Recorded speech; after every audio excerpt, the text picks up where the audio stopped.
everybody, and happy Hoodoo Heritage Month.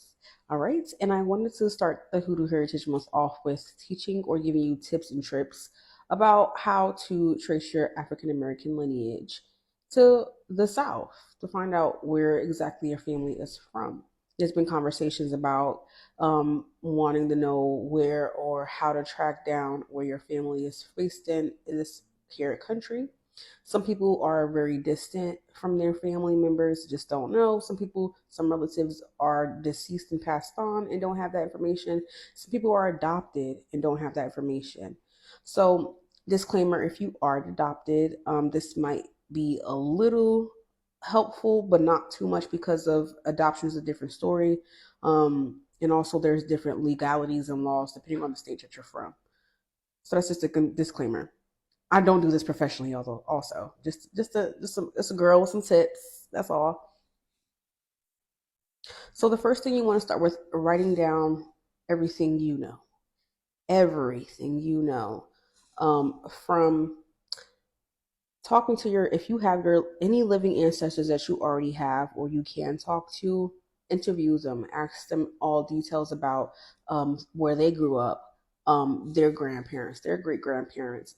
I tell them to ask them for stories, and take down every single detail. You want full names, nicknames, date of birth, dates of deaths, towns or counties if that they lived in, towns and counties that they visited other families in, churches, churches names, school names, workplaces that they might have done, jobs that they might have done, any old documentations or photos, funeral programs, or letters, definitely letters. Even small details like nicknames for towns, nicknames for each other, family traditions that you guys might have done or still do.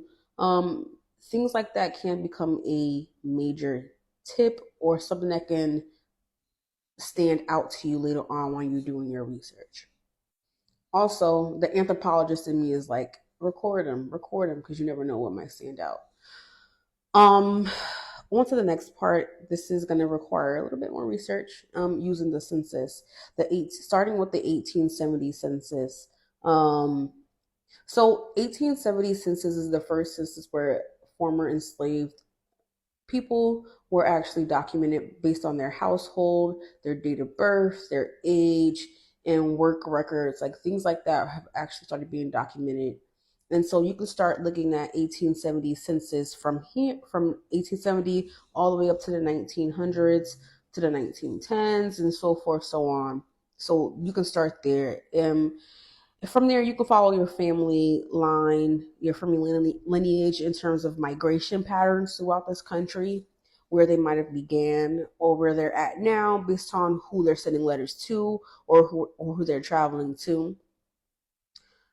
Also, green books, if there's like a family green book or record keepings of green books like that, or editions like that, that can also be clues and hints, because certain places have certain kind of green books and certain stops.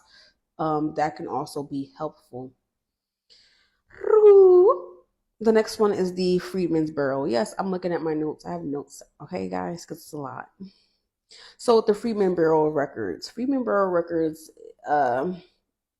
they kept detailed records of basically marriage licenses, death certificates, work licenses, labor contracts.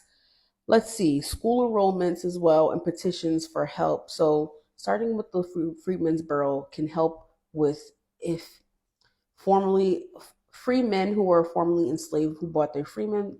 They definitely documented everything when it came down to them trying to buy their freedom for other family members, but also maintaining their freedom from themselves. So they went to the Freedmen Bureau often to make sure that their record keeping is up to date, and also it can be of assistance just in case they were trying to be held captive again. So after the Civil War, specifically, is when the Freedmen Bureau's record keeping started to get really, really good. Okay? These records can give you names of the families, relationships, and even names of former slave owners. That's very important.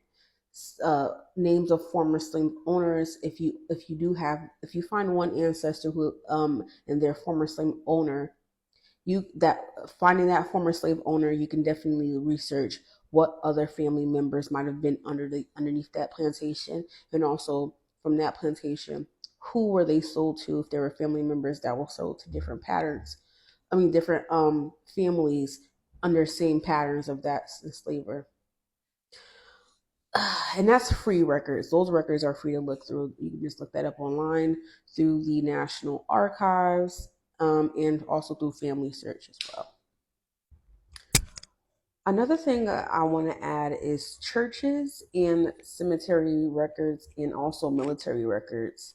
Um, so, if you did not know that, the U.S. military often enforced enslaved African men to join the military throughout this entire country's existence. But, however, the American Civil War, the one that's the most documented, well, most recently documented, they did enforce African American men into that war, and through that war, African American men, they received drafting letters, pension letters, draft cards, postcards, pension files, birthplace certificate, and also next of kin if they were able or eligible to get that or fought for that right after pre-war. And also some of them even gained their freedom post-war. Church records, churches also kept records. They kept better civil records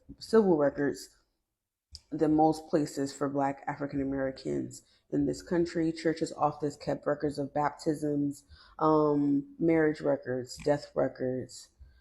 They also kept records of things like burial registries, and also they also kept records of lineage as well. So if your father or your mother or your great grandfather got baptized here, most likely you're going to get baptized here. This is where you're, and so on and so forth.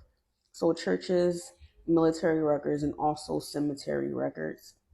Cemetery records definitely kept track of who and where people are getting buried, and also cemetery culture is a really good starting place in hoodoo when it comes down to figure out what kind of hoodoo your family practice.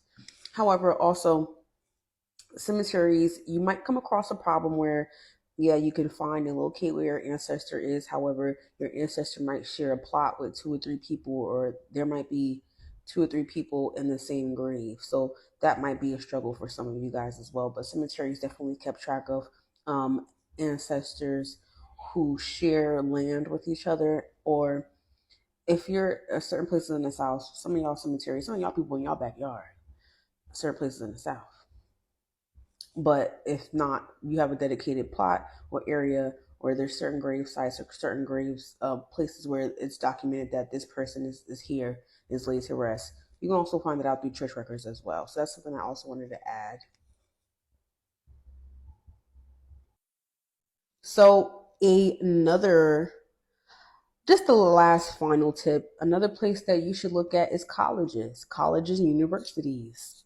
Yeah, shocker, right? But don't be too shocked, because colleges and universities, especially during the Reconstruction period, white people, white slave owners, they wanted to kind of maintain their their status, but also they didn't want to lose all their records, their record keeping. So some of them sold them off, or just allow universities to borrow their slave records to, one, maintain their wealth and their record keeping, but also they did it as a form of like in dowry as well. A lot of universities do have really well kept slave records, and that's in universities, especially universities in the South. Duke University, UNCH, it's like a lot of university college archives that have historically kept the records of enslaved people. So yeah, there, especially these Ivy Leagues as well. All the Ivy Leagues have really good records, by the way.